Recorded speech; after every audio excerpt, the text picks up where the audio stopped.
Honorable Member for Tumana.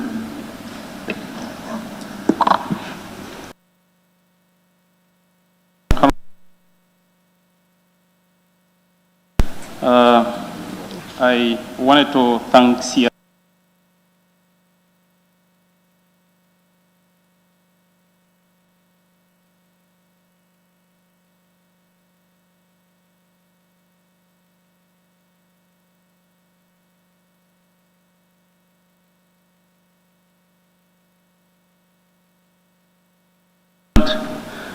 to usher in the Third Republic.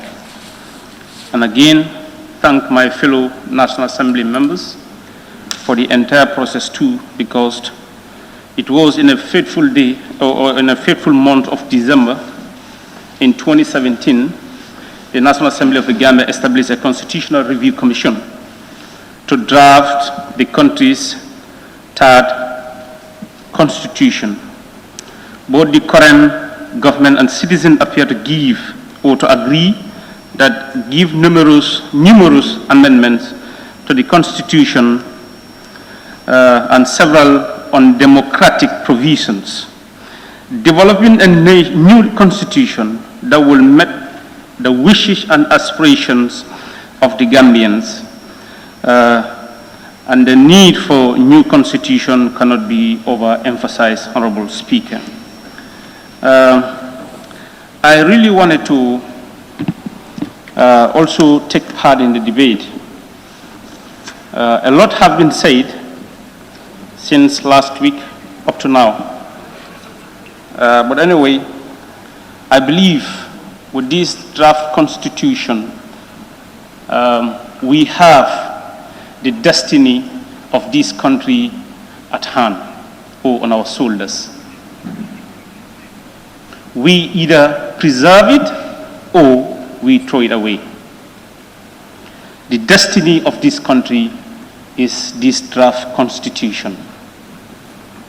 And I believe as the member of parliament or members of parliament and people representatives, we should really support this draft constitution.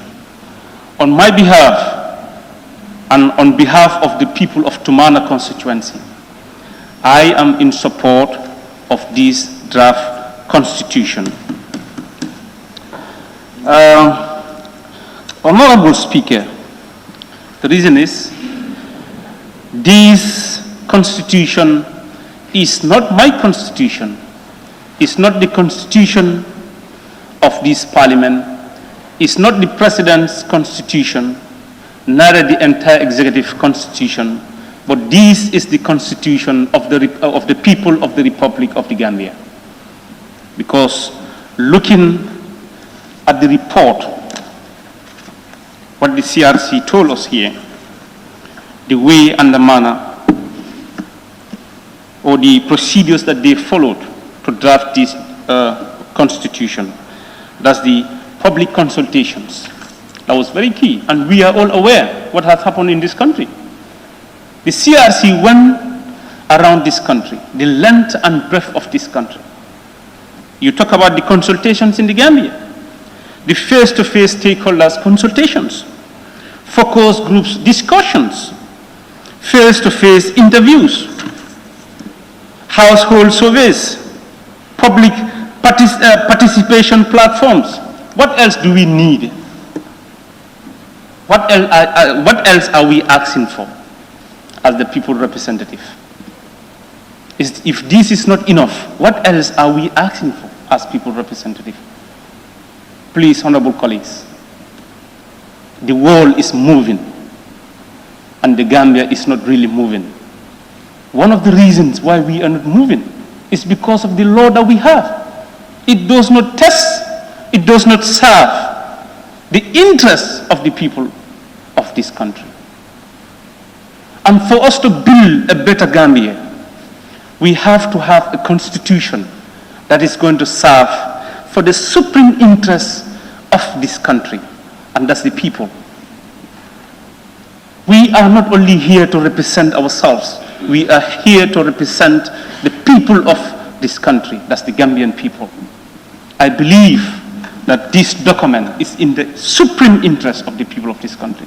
If I have one or two things in the Constitution that did not favor Usman, and in fact, I have them in this Constitution. I have some of the clauses that did not favor me as an individual. But that does not necessarily mean that I should go against this entire Constitution. If I do that, means I am nothing but a disappointment to the entire nation. As a young man and as a young representative, I am seeing what is happening, the realities in other countries, even in our neighboring country here, Senegal. If the people, the long-serving parliamentarians in this parliament, did not give us the genesis of what has transpired in this country, I would not even know. The 1997 Constitution, then I was 7 years old. But we have all seen what has transpired in this country, the processes that it follows, and the processes that we want this one to follow. It's like the East and the West, Honorable Speaker. Honorable Speaker,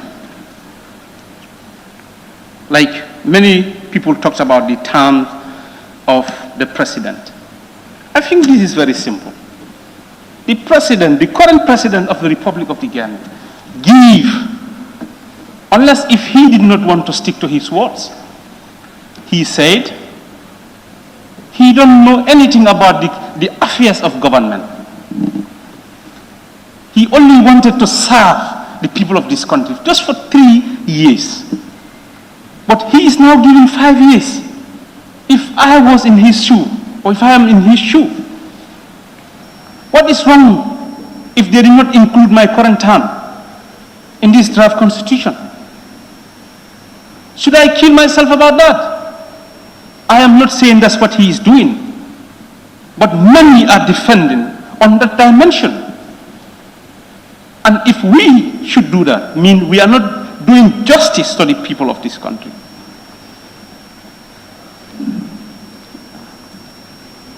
Today, a lot of people are following political parties. But politically, people are not aware. You go to this draft constitution and you compare it with the 1997 constitution, the NCCE 299, subsection 3.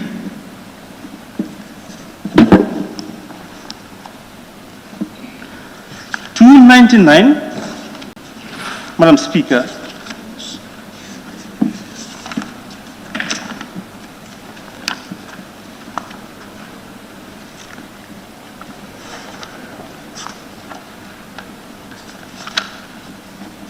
subsection 3.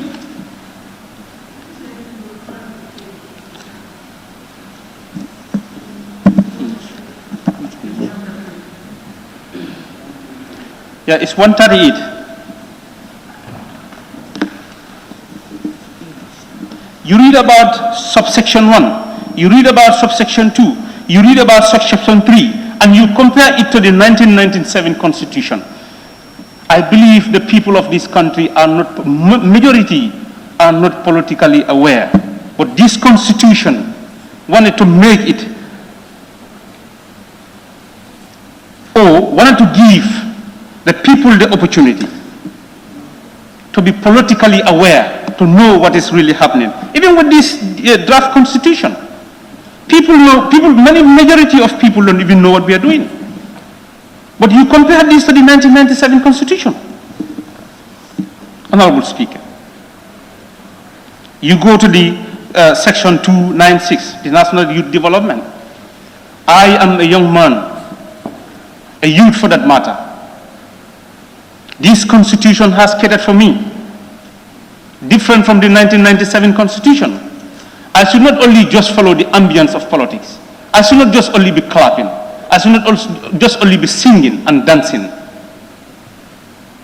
But I am catered for in this draft constitution. You go to the political representation. The 10% of the youth has to be, for every political party, should have 10% representative in this National Assembly. I think this is something that has given the opportunity to young people of this country to come and represent themselves and tell the people the way and the manner they want to be ruled. You talk about women representation. This is a very good constitution, Honorable Speaker. And I believe the people, the honorable members of this House will really support this constitution to get to the people. Either they accept it or not, that's left to them. But we have to pass this constitution to the people. Honorable Speaker, the amount of money spent in drafting this constitution is huge. The constituency, without a health center, 160 million can build first-class health center in my constituency. We want that money to go in vain like that. That should not be. Please, honorable members, I believe you are going to support this. I am with the conviction, I am really optimistic that you people are going to support this, honorable members.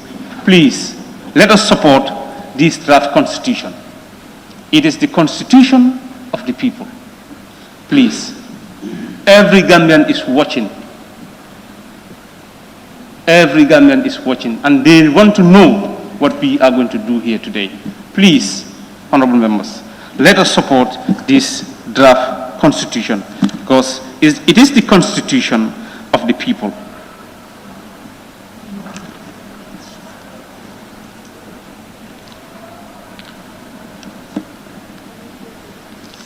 I think, Honorable Speaker, I wanted to buttress on certain points, but I think there is no need because majority of the members have spoken on those areas. So for that being the case, okay, the section 157, I think this is very important. I am here representing the people of my constituents who are Fulas, Mandinkas, Wolof, Sarahules, and any other tribe. But they really want to know what I am saying in this parliament. So to introduce a local language or national language in the parliament, to speak to them in the language that they understand, they know what I am saying. This constitution has catered for that. This is why I said this is the people's constitution, Honorable Speaker. Looking at the 1997 constitution, if anyone want to defend 1997 constitution as your legacy, I am telling you, you are defending a very bad legacy. There are a lot of things in that 1997 constitution that did not coupled with our current realities as a nation. On that note, Honorable Speaker, I want to thank you.